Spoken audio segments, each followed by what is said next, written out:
Très bien. Merci, bonjour à toutes et à tous. Merci de m'avoir invité. Merci de m'accorder une tribune pour parler un petit peu de la qualité, d'essayer de parler de la qualité de demain. Ne vous inquiétez pas, je ne suis pas voyant ni médium, donc je ne sais pas vraiment ce que cela sera réellement. Mais ce qu'on peut faire cet après-midi ensemble, c'est de faire un petit voyage. Se dire, ben, peut-être on va se projeter pour se dire que la qualité de demain sera peut-être pas la même que celle d'hier. Quand, dans cette introduction, je voyais des dates, la 26e promotion, ben, ça me rappelle tout simplement la date à laquelle j'ai commencé à faire de la qualité. Voilà, déjà 26 ans. 26 ans que je fais de la qualité, ça fait 26 ans que je ne m'ennuie pas. Ça fait 26 ans que je ne suis pas blasé et ça fait 26 ans que j'ai encore plein de convictions parce que je pense qu'il y a plein de choses encore à faire. Donc pour vous qui venez d'être diplômé, ben, je pense que vous avez choisi un super métier qui va falloir rendre intéressant. Mais ça ne sera pas la faute aux autres ou grâce aux autres, mais ça sera grâce à vous. Grâce à vous, parce que si vous vous passionnez par ce que vous faites, si vous vous passionnez, si vous lisez, si vous cherchez à faire autrement, parce que je pense qu'aujourd'hui, un des mots qui sera important, ça sera de faire autrement, parce que vous allez arriver dans des organisations qui sont en pleine transformation, et aujourd'hui, tout change. Et la qualité n'est pas épargnée, hein, elle n'a pas l'exclusivité. Le marketing change, le marketing digital d'aujourd'hui, moi j'ai appris le marketing il y a 20 ans, mais je suis complètement perdu. Les ressources humaines, toutes les fonctions changent. Alors, ceux qui résistent au changement se disent, oh là là, c'était mieux avant. Moi, je fais partie de ces gens-là, mais j'essaye de me battre pour se dire, ben, moi ça fait 20 ans que grâce à la qualité, j'arrive à en vivre et je ne suis pas encore tout de suite à la retraite, donc j'ai encore envie de me faire plaisir sur toutes les années qui restent. Alors, pour parler de qualité de manière simple, j'ai voulu volontairement vous présenter un titre qui est un peu ambigu, parce que quel bel avenir, c'est entre parenthèses, il y a un point d'interrogation, il y a un point d'exclamation, donc dans une phrase, il y a plein d'ambiguïtés. Parce que quel est l'avenir de la qualité? Alors, je ne suis pas divin, je ne suis pas voyant, simplement ce que je peux simplement vous dire, c'est vous présenter quelques éléments de contexte. En qualité, on dit souvent, ça se mesure, alors commençons par quelques chiffres. Évolution de la certification ISO, parce qu'aujourd'hui, on a plus souvent de responsables de certification que de responsables qualité. Du moins, ça, c'est un point de vue. Sur ces chiffres-là, les derniers chiffres publiés par l'ISO, on s'aperçoit que depuis 3 ans, le nombre de certifiés en France diminue. Alors certes, c'est pas catastrophique, mais moi qui viens du monde du marketing, dans le marketing, dès qu'il y a un produit, vous savez, on appelle ça le cycle de vie du produit. Le cycle de vie du produit, c'est simple. Il y a une phase de lancement, c'est ce qu'a connu l'ISO tout au début.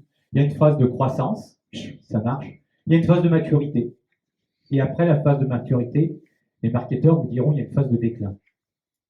Est-ce que c'est le début d'un déclin? Je ne le sais pas. Ce que je sais, c'est qu'il y a peut-être un moment où il faut se dire que la qualité est en danger. Je crois qu'aujourd'hui, la qualité est en danger. En danger, pas à cause de la qualité, mais peut-être parfois à cause de ce qu'on a fait. On ne parle plus de qualité, on parle que de certif. Alors, je vis de la certification, je ne suis pas un anti-certification. Simplement, parfois on s'est trompé de cible, on s'est trompé de client. Je suis très souvent surpris dans les entreprises de voir des responsables qualité quand on fait des choses, des systèmes, qui me parlent que de l'auditeur externe. Bon, pour la petite histoire, je ne me suis pas présenté. J'ai fait 10 ans d'audit de certification, donc j'en parle en connaissance de cause. Mais il y a des moments où je me dis, la qualité, elle s'est trompée de client. Elle travaille toute l'année pour quelqu'un qui vient 2 jours, 3 jours chez vous. La qualité, elle trouille au mètre à zéro quand cette personne arrive. Il faut qu'on sorte de ce schéma-là. Il faut qu'on sorte du fait d'avoir la vérité absolue et dans une norme. Bien entendu qu'une norme, c'est bien entendu qu'une certification peut apporter de la valeur ajoutée. Mais arrêtons de penser toute l'année au client, l'auditeur. Pensez à vos vrais clients. Qui sont vos vrais clients? Est-ce qu'à un moment donné, vous vous êtes dit, la direction, c'est mon client? Est-ce qu'à un moment donné, vous vous êtes dit, tous ces gens, tous ces collaborateurs sont mes clients internes? J'invente rien. Client, relation client-fournisseur, pour les gens qui ont connu la qualité dans les années 80, c'était la base de la qualité. Il faut que la qualité repense à ses clients. Alors, arrêtons de penser aux clients, arrêtons aux vrais clients internes, arrêtons de penser à la direction, et après, on se plaint que la qualité, le nombre de certifiés diminue. Pour avoir assisté à quelques restitution d'audit, de certification. Quand vous avez ici, dans cette pièce, un grand patron, parfois vous avez un auditeur qui vous fait une restitution d'un audit, et bien à sa place, si je fais preuve d'empathie, je lui dirais, mais je m'en fous, mes priorités ne sont pas là. Ce que me raconte ce monsieur sur l'efficacité des actions, moi tous les matins je me lève pour trouver des clients, pour me battre à avoir des contrats, pour faire vivre mon entreprise, et on est en train de me parler de l'efficacité des actions. Je ne suis pas dans le même monde.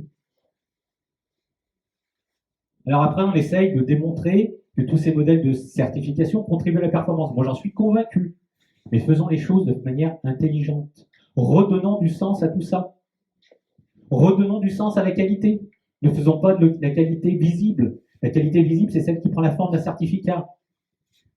Pour avoir fait 10 ans d'audit de certification, je peux vous assurer que quand je disais que vous êtes certifié, c'était comme un peu dans les hôtels. Hein.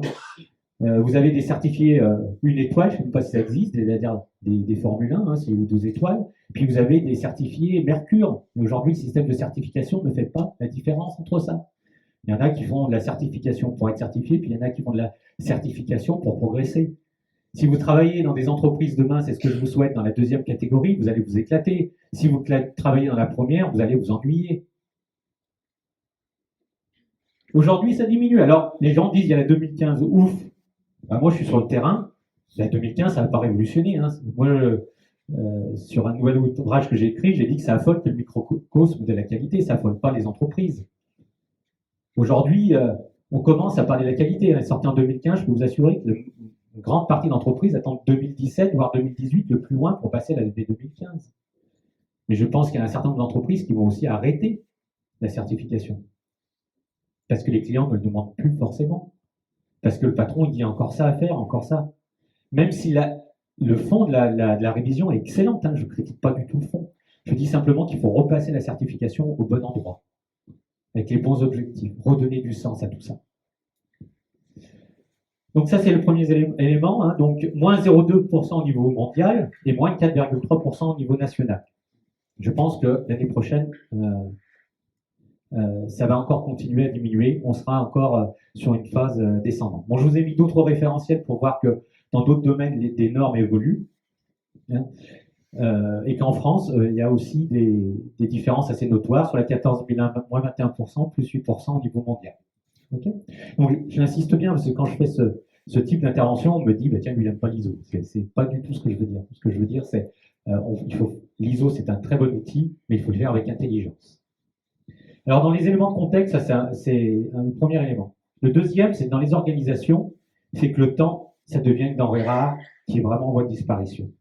Moi, j'ai connu cette époque où le rythme du changement, avant Internet, hein, pour symboliser, on avait le temps de faire des choses, notamment en qualité, qui étaient un peu plus longues, etc.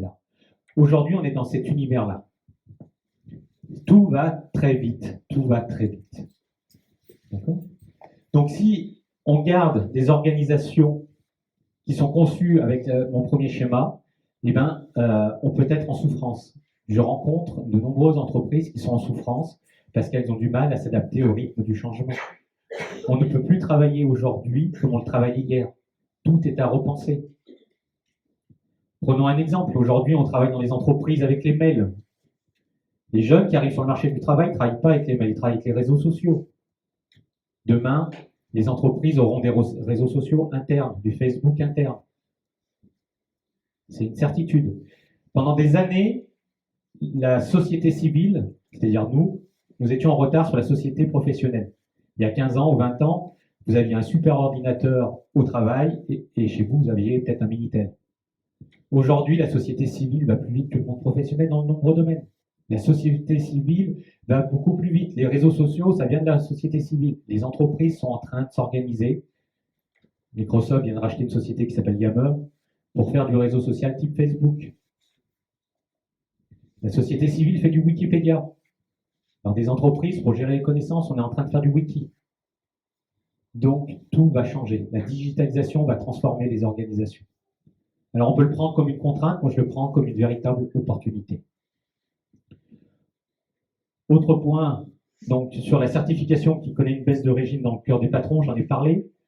La multitude de normes et de référentiels certifiables, ça aussi, ça fait partie du contexte. Ça veut dire qu'aujourd'hui, ça a été évoqué, il y a de plus en plus de normes et de certifications. Je crois qu'il y en a une cinquantaine, hein, si vous prenez toutes les normes de service, etc. Ça veut dire qu'aujourd'hui, il est très compliqué d'être expert dans un domaine, dans une norme.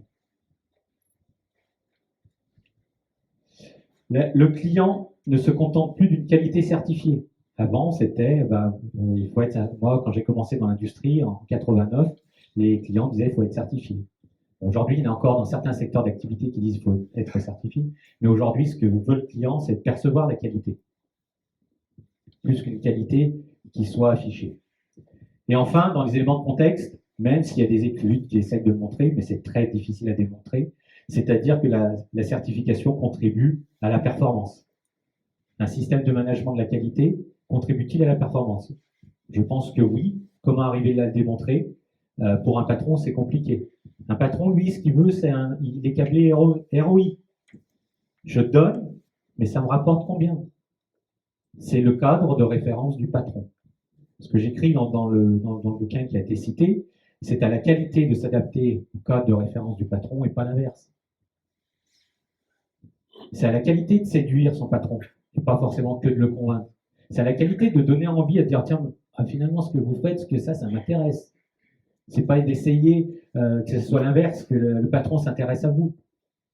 Il va falloir refaire aussi du marketing interne. Alors, ma conviction, c'est dans un tel contexte, la qualité doit subir sa propre transformation pour s'adapter à ce nouvel écosystème. Tout immobilisme est et sera dangereux à terme. Alors, quelques points clés. J'en ai parlé sur ce nouveau leadership. Il faut redonner du sens à la qualité pour que les gens s'impliquent. C'est important de comprendre le pourquoi avant le comment. Je pense que dans les organisations, on parle que du comment. Il faut faire ça, il faut faire ci, il faut faire... D'accord, pourquoi? À quoi ça sert? Moi, j'aime bien poser cette question simple dans les entreprises qui sont certifiées. À quoi vous sert votre démarche qualité? À quoi vous sert votre certification? Quelle est la valeur ajoutée que cela vous apporte? Simplement, avec des mots simples. Je ne vous demande pas de faire une étude. Il est important de pouvoir démontrer que tout ce qui est fait, ça apporte de la valeur ajoutée. Sinon, la qualité peut être en danger dans les organisations. Il faut reconquérir le code des patrons, c'est la priorité des priorités. La qualité a commencé dans les années 80 avec les cercles de qualité. Les patrons étaient convaincus de ça. C'était un échec. Aujourd'hui, d'une manière générale, alors il y a toujours les contre-exemples, mais la qualité n'est plus l'une des priorités des patrons. On le voit. Hein. Moi, je me souviens, il y a 15-20 ans, quand je faisais des audits dans les organisations, il y avait le patron, et rattaché, il y avait la qualité qui était par là. Il y avait une espèce de même. Aujourd'hui, la qualité, on ne sait pas plus trop la mettre. Moi, je la vois un peu de partout. Quand il y a des directions des organisations, on voit la qualité. Après, on la voit rattachée à la DSI. Parfois, on la voit rattachée à RH. On ne sait plus trop où la positionner. Il y a 20 ans, ce n'était pas comme ça. Le but, c'est pas de dire à qui la faute. Il n'y a pas de faute, c'est un constat. Ce qui est important, c'est qu'il faut refaire de la qualité, à mon avis, qui reçoit stratégique, qui aide le patron. Pensez à vos patrons. Quels sont ses besoins? Apportez des solutions, on regarde ces besoins sur lesquels vous avez les compétences et la possibilité d'agir. Pensez partie intéressée et client interne. J'ai parlé de ces fameux clients internes. C'est assez intéressant, je pourrais prendre un exemple peut-être un peu basique, mais un vrai exemple.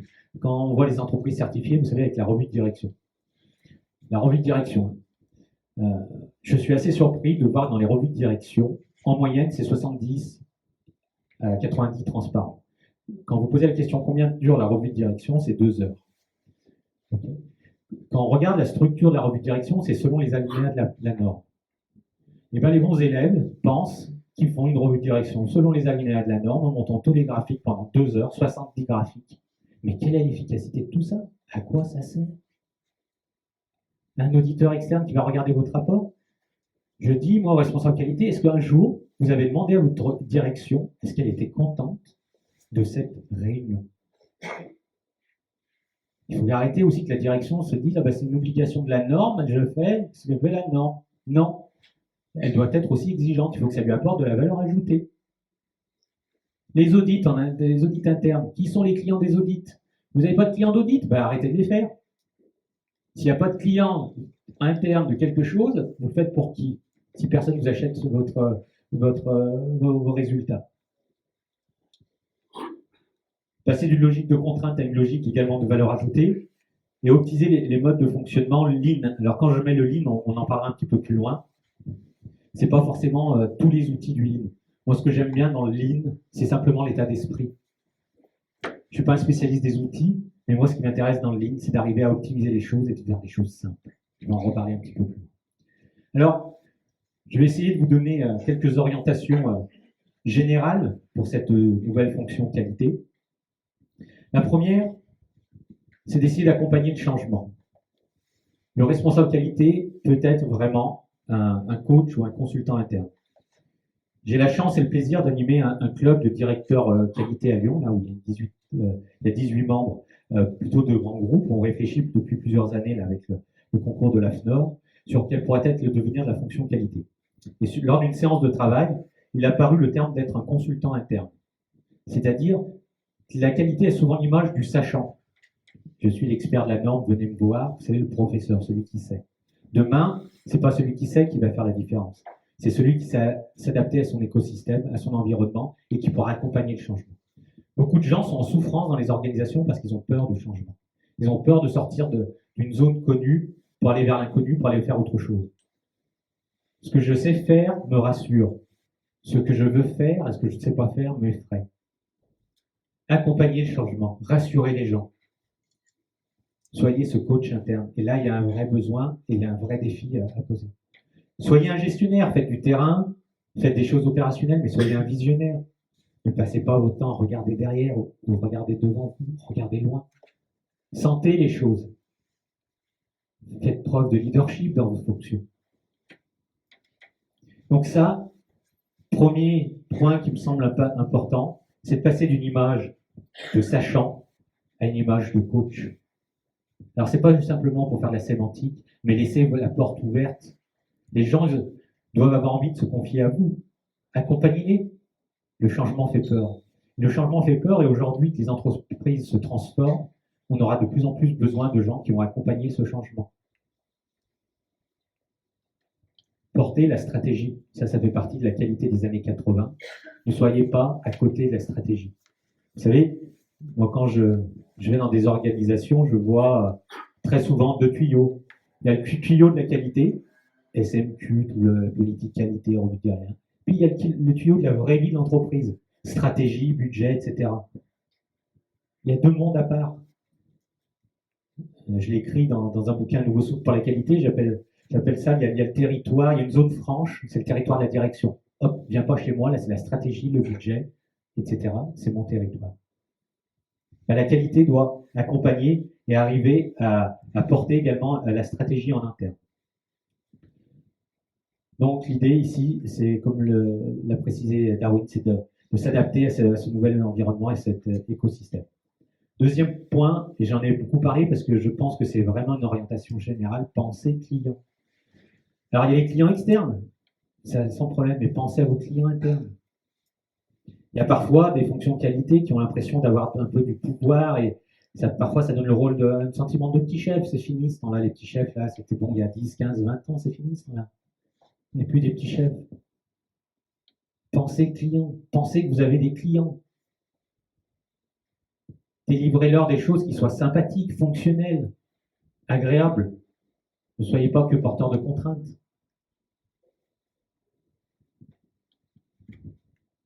Alors, je vous ai mis des listes de clients, mais il y en a bien beaucoup d'autres.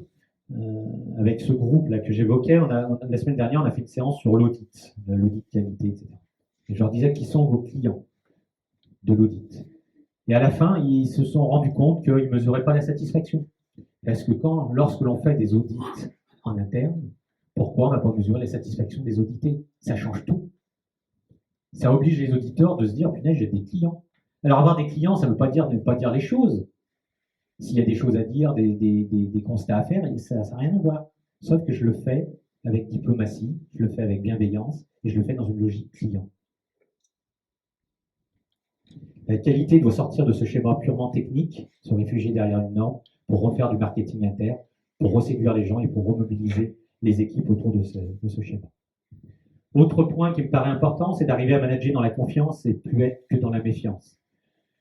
À une époque, alors, la qualité, c'était de mettre un peu des verrous, des enregistrements de partout, etc. Aujourd'hui, on n'a parfois plus le temps.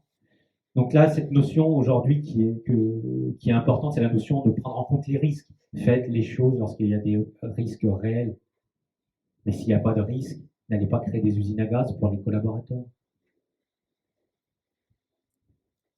Faites des choses, faites confiance. Aujourd'hui, c'est des valeurs aussi qui sont importantes.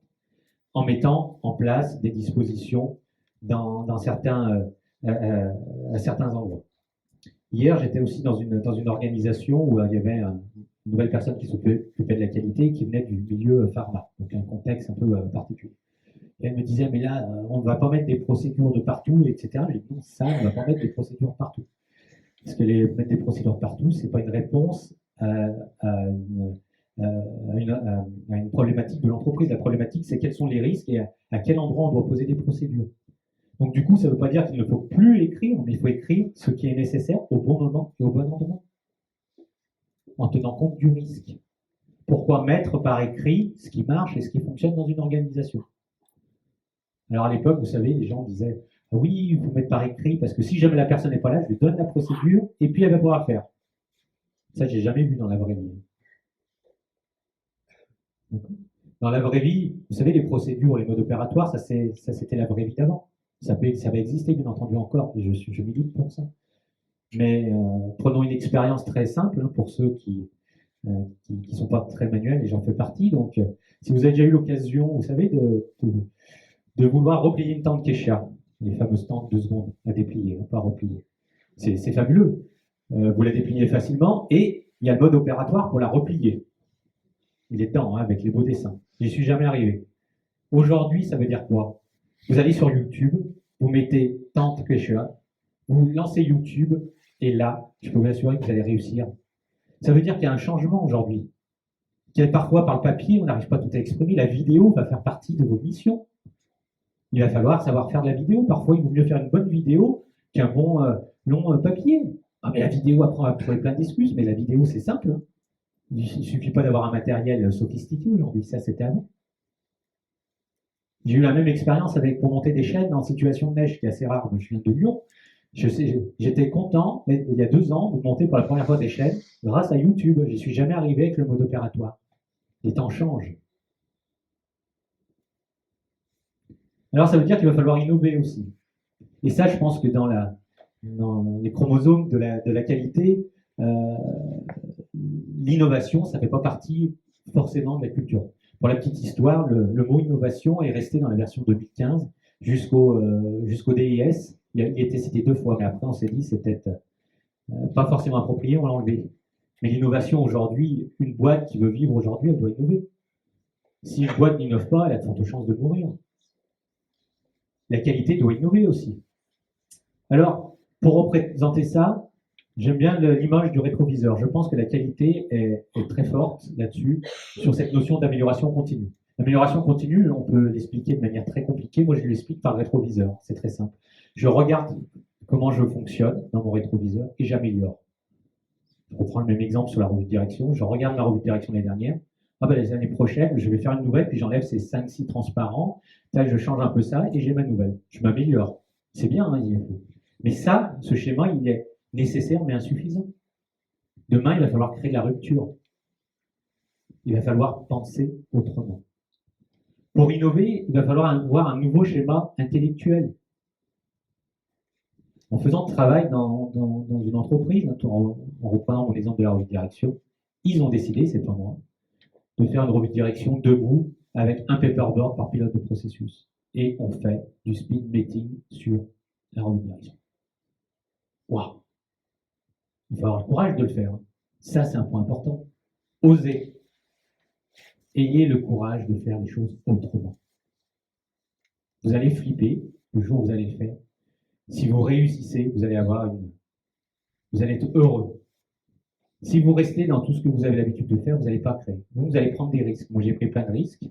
Je me suis trompé, je me suis planté. Mais un truc que je ne regrette pas dans toute ma carrière, c'est d'avoir pris des risques. Parce que je n'aurai jamais le regret de dire « Ah, si j'avais su ». Alors, ayez ce sentiment d'avoir peur, ayez le sentiment de faire autrement, ayez le sentiment d'oser faire les choses différemment et d'apporter un regard nouveau sur ce que vous allez faire. J'interviens aussi dans une école à Lyon, la l'ESCES, où il devait faire un cours sur l'évolution de la fonction qualité. Vous savez, pour innover, je pense qu'il faut avoir des contraintes. Si vous n'avez pas de contraintes, vous n'allez pas innover. Et ben moi, sur le cours que j'ai donné sur l'évolution de la fonction qualité, je leur ai dit, vous faites ce que vous voulez. Vous avez 15 minutes par groupe, je vous donne qu'une contrainte. Une seule. Je ne veux pas de PowerPoint. Ah, ils m'ont regardé, pas de PowerPoint. Non, vous faites ce que vous voulez, vous avez 15 minutes par groupe, pas de PowerPoint. Eh ben, j'ai eu droit à quoi? J'ai eu droit à des scénettes, j'ai eu droit à questions pour un champion, ils se sont éclatés à faire des choses différentes. Si je n'avais pas donné cette contrainte, parce que je l'ai, eh ben j'aurais eu quoi? Des PowerPoint. Innover, penser autrement, créer de la contrainte pour faire des choses différemment. Autre point qui est fondamental aussi dans ces approches, c'est d'arriver à faire simple. Et c'est compliqué de faire simple. Moi qui vous parle, je n'y arrive pas du premier coup, je n'y arrive pas. Je le sais, j'ai ça en tête, c'est ma volonté, mais je n'y arrive pas. Alors faites tourner le PDCA. Arrêtez de penser, de faire simple. La meilleure solution pour faire, c'est d'essayer, expérimenter. Vous savez, les startups aujourd'hui se développent que comme ça. Hein. Elles n'attendent pas d'avoir le produit idéal, le truc parfait. Elles font quoi? Elles prennent le risque de le mettre sur le marché et c'est les clients qui vont décider. Et c'est en faisant tourner ça, en observant, que vous allez faire des choses simples. On n'a plus le temps, dans mon petit schéma du changement, on n'a plus le temps de faire comme avant et de faire compliqué. J'ai eu l'occasion également de mener des chantiers de simplification, notamment dans le domaine public, et j'étais assez surpris de voir comme il est compliqué de faire simple, et j'étais assez surpris de voir comme il est difficile de faire changer des choses, d'enlever des formulaires ou des tableaux qui ne servent à rien.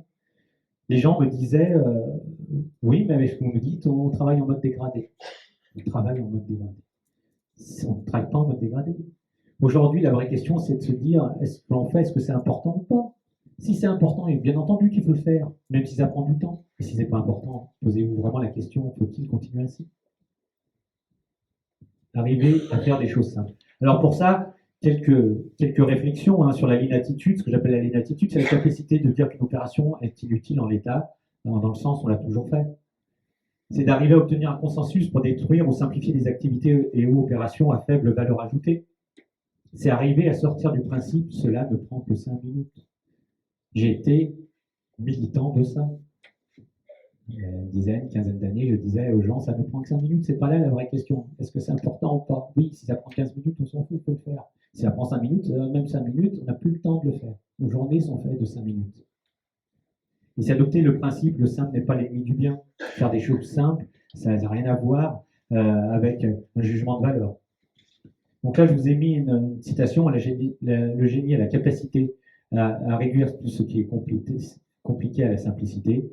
Et pour moi, le meilleur modèle de ça, si on sort et qu'on prend un peu de hauteur, c'était l'iPhone, où Steve Jobs a été un des premiers à comprendre, de se dire, moi j'ai la capacité de dire non. C'est-à-dire tous ces ingénieurs venaient le voir en disant, on peut faire ci, on peut encore faire ci, on peut encore faire ça. Et lui disait non.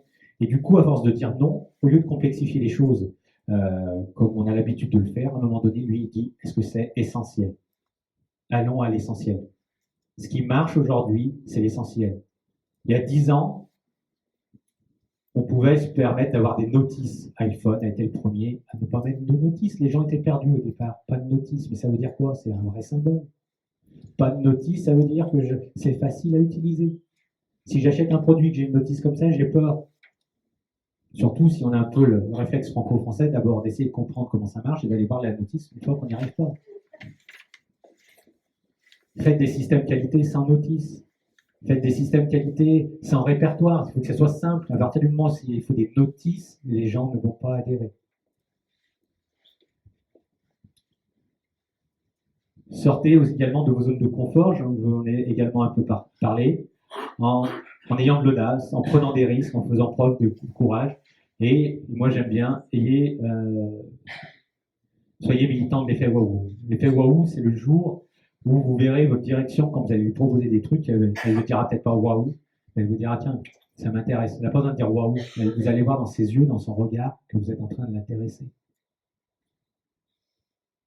Ayez cet effet waouh. Ce terme c'est pas un terme que j'ai inventé, c'est un terme qui est utilisé dans le marketing. Mais faites du marketing interne pour surprendre et intéresser les gens. Et enfin, dernier conseil, entre guillemets, ou venir, c'est de faire émerger les projets qualité. Alors, au travers de ce schéma, au travers de cet iceberg, le haut de l'iceberg s'appelle le management de la qualité. Où on a mis des outils, les actions correctives, les process, les risques, les audits, la revue de direction, etc. Il n'en restait pas que là. Sous cet iceberg, vous avez une multitude d'outils. Vous avez des outils de la créativité, vous avez des outils d'analyse stratégique, vous avez des outils d'excellence opérationnelle, vous avez des outils statistiques, vous avez des outils sur le management de la relation client. Moi, je suis surpris que certaines personnes passent leur temps là-dessus. Quand on met en place une démarche type ISO, c'est une découverte, là, souvent la partie haute de cet iceberg, donc ça apporte de la valeur ajoutée. Mais les entreprises qui sont certifiées depuis 15 ans, depuis 20 ans, qu'on leur parle que de la partie haute, à un moment donné, on s'essouffle. Ne passez pas 90% de votre temps sur la partie haute. Allez plonger pour aller chercher des autres outils. Je suis content de voir que votre formation, il y a un T. Hein. Le T, ça veut dire beaucoup pour moi. Qualité totale. Ce qui est dans le bas de l'iceberg, c'est la qualité totale. Utilisez tous ces outils. Soyez outillés pour affronter les défis de demain, en termes d'outils et en termes de comportement. Alors, pour terminer sur cette approche, hein, en disant, ici, ce sont que des grandes idées, que des grands principes que je partage avec vous. Je ne sais pas si c'est la bonne voie, en tous les cas, moi, c'est ma conviction. La conviction, c'est que les entreprises se transforment, que la qualité doit se transformer, et il faut surtout, et qu'il est urgent d'arrêter de faire la qualité aujourd'hui et demain, comme on la faisait hier. Alors, Peter Drucker, dans une de ses citations, a dit « Le plus grand danger dans les époques troublées, ce n'est pas le trou, c'est de continuer à agir selon la logique d'avant. » C'est-à-dire qu'il est aujourd'hui temps de penser autrement, d'avancer autrement, d'agir autrement, tout en apportant de la valeur ajoutée. Parce que pour moi, le vrai défi, le vrai combat, c'est qu'aujourd'hui, chacun, à sa place, à son niveau, contribue à la performance de son entreprise, contribue à la performance de sa région et contribue à la performance de son pays. Il faut qu'on soit un peu mobilisé autour de ces projets et qu'on replace la qualité comme un véritable vecteur, parce qu'il y a des gens qui l'ont fait dans d'autres pays avant nous et qui réussissent. Il faut qu'on repasse à la qualité à son juste niveau et que chacun, ici dans la salle, ou toutes ces nouvelles personnes formées, contribuent à son niveau à la réussite d'une entreprise, à la réussite d'une région et à la réussite de son pays. Je vous remercie de votre écoute et de votre attention.